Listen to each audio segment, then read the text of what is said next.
Hi everyone, welcome back to Beerish Podcast. This is Vinod here. Today I'm doing something slightly different. I'm actually turned the camera on to discuss about my podcast from yesterday. A lot of you felt that it was a clickbait and I was just making things up, and you really can't make that kind of money in a short span of time.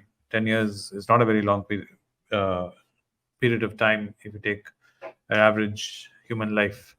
So I thought I'd discuss in detail how these calculators work and how you can use it and plan your financial future. So let's say you're talking about someone who's just joined the labor force and they were working in an IT company and they're drawing a salary of around 24,000, 25,000 rupees. Now, I should say correctly around 40,000. The 24, 25 is more in my time. I'm sure now you guys get around 40,000, 45,000 rupees salary in a good IT company. At the age of 24, 23, I'm assuming you'll be staying with your parents and your accommodation and your most of your meals will be taken care of. So all that money is there available for investing. But I'm not going to be crazy and say you're going to take all your money and invest it. I expect you to invest around 40%, 50% of your earnings at that point in time in your life. Because that's the whole point of it. That at the beginning portion, when you're young, you should try and make the sacrifices so it gets easier for you as you grow older. So let's say out of your 40,000, 20,000 rupees is what you're investing, and the average return of the Nifty historically has been around 13%. And let's say you invest for a duration of the age of 24, you start, and you plan to retire by the age of, let's say, 60. That's a good age of 60, which will be your retirement age, and you've been stepping up 10% every year. And this is the kind of return you can see. After 36 years, your investment portfolio will be worth around 50 crores. And I don't think that is pocket change. Even if you take inflation into consideration and you have a negative mindset, I would still say you come out on top. This is why Anand says it's important to start early and not wait on this. For the sake of argument, let's say, you know, you're a child, you're in 10th, you're in ninth grade, 10th grade, and you're given a monthly pocket money to show you the power of compounding. You're given 500 rupees, let's say, right? And you're investing it from the age of, let's say, 10, 12. You're going to be investing 500 rupees every month, and you step it up. Look at the numbers now. We're looking at almost 8 crores by the age of 50, just putting 500 rupees a month. That is the power of compounding. 500 rupees a month, really nothing by the time you finish school and you continue putting that 500 rupees a month. It's nothing. By the time you retire, you have a secret account with 8 to 9 crores sitting in it, and that's fantastic. This is what I'm talking about when I'm saying it can be done. It's a question of starting early. The, the counter argument which was there in that podcast which I did was, what if you say, let's say you're older, let's say you're 35 years old. If you're 35 years old, you probably want to retire by the age of 60. That means you got around another 25 years in your career left. And I'm assuming at the age of 35, you're married and you have a dual income, and you are probably looking at putting around 50,000 rupees towards your SIP, your retirement for you and your wife. So 50,000 rupees at 25 years with a step up. I think that's not bad. Sorry, that's 27 years. 25 years. That's not bad. Just see what happens when you add 2 years. If you had continued it for another 2 years. But by the time you're 60 and you retire, it's not bad. You have around 24 crores in your account. Doesn't count now and then when you have lump sum, which you'll be able to throw in and invest. Let's say you get a bonus, or you get a gift, you invest those. I'm sure you can propel that number even higher. Now it gets more funny and curious when you get to the age of, let's say, you're starting at the age of 45. There's someone who's just seen my video. Sorry, not 45 here. And you've seen this video just now at the age of 45, and you want to know what are your options. At the age of 45, I'm assuming you'll be able to invest 60. Must be dual income. Your kids are nearing finishing school, getting into college, so your investment profile will be much better in terms of what you can put away monthly, because some of your major expenses will be taken care of. So I'm assuming with dual income, you and your wife, you'll be able to put around 75,000 rupees towards your sipping. And by the age of 60, both you and your wife, though you started very late, can get to a target around 7 crores, which is not a bad amount to retire 15 years from now. But there are options in this. Let's say you have a number to reach. You want to reach the 10 crores, which I was talking about, reaching 10 crores in 10 years. It is possible in the sense that, let's say you are someone who's investing 75,000 rupees a month. You set aside what I'm saying as a strategy is you take 10% of this, which is 7,500 rupees, and you put it away in a war chest account. A war chest account is an account which you're going to be using if and when the market corrects, and the markets do correct. Let me just pull up Google Finance to show you how markets can correct. So this is a Nifty. This is the maximum spread of the Nifty. And if you see there are huge market corrections over here, there are some over here, over here. This is a pandemic correction which happened. Then after that, there you see one over here, and there's one over here. And during these times, let's say you have stocks. For example, let's look at IndusInd Bank. It's one of the banks which I invest in. So it was trading. It was dropping. There were drops, which I kept buying. The dips I kept buying. Then there's a huge dip. All through this dip I was investing, and there was a major dip which happened here when the share price of IndusInd tanked, and everyone thought the bank is in trouble. But me and Anand, knowing the fundamentals of the bank, kept buying into the bank, the Hinduja Brothers Bank. We kept buying into it, and let's say you invest at that point in time, you had 10 lakhs or 15 lakhs, and you had put in that right into.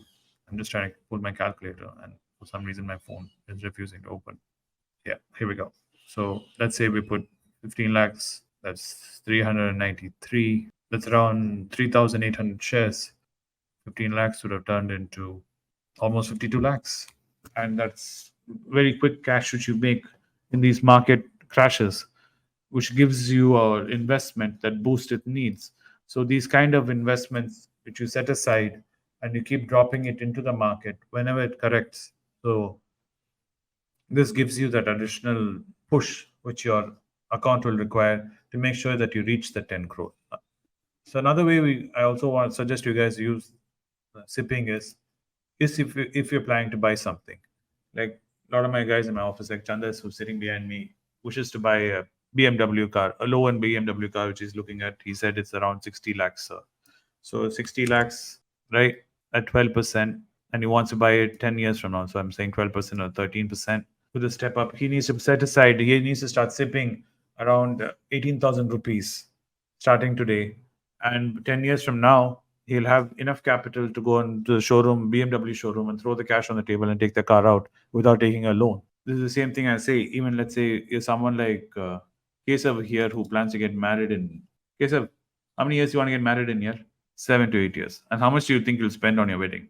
8 years from now. Okay, ask Chandar how much he wants to spend 8 years from now on his wedding.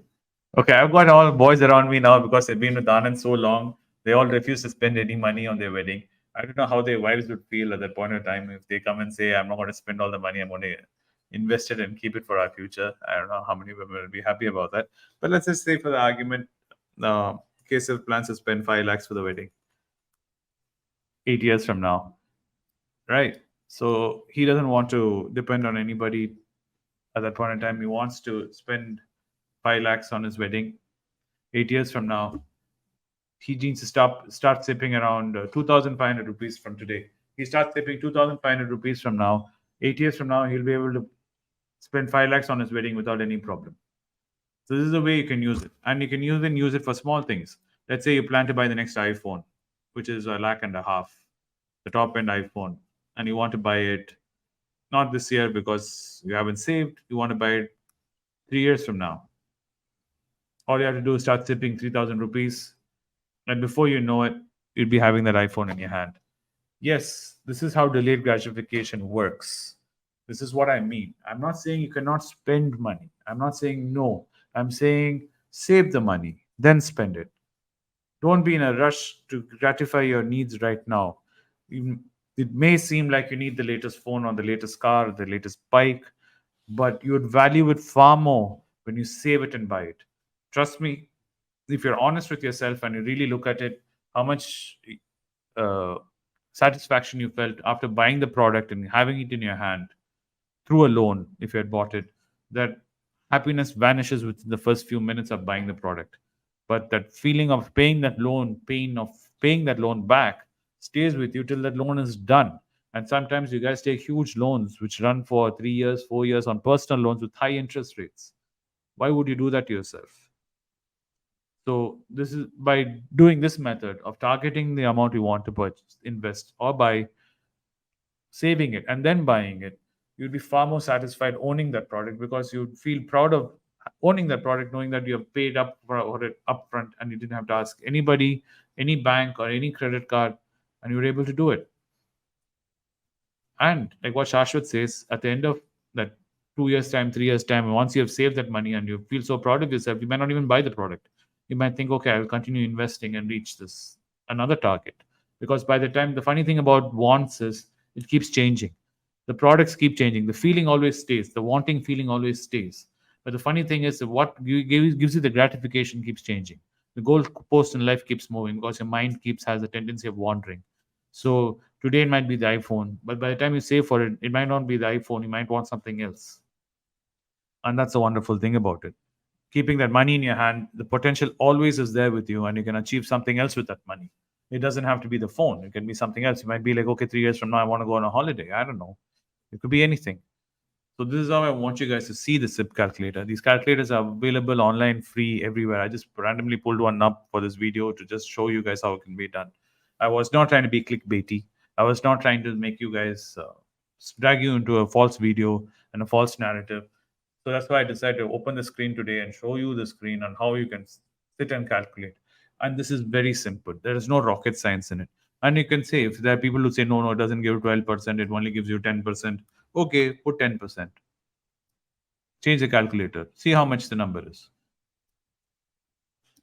That's all it is. There, 10%. It's only going to give you 10% a year. Okay, no problem. Let's work with that. But the thing is, you know where you need to go. You need know how you need to get there, and you can start doing it.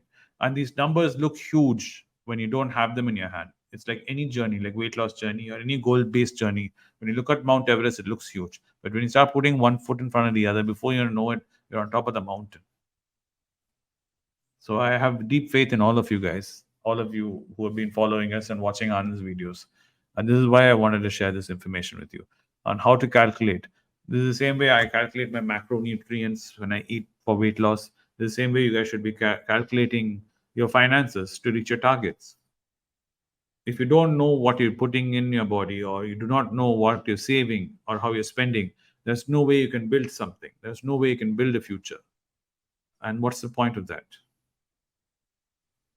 So anyway, I hope you found this video useful. As always, do think about subscribing to our channel and turning on the bell notification icon. And I hope to see you on the next one soon. Bye.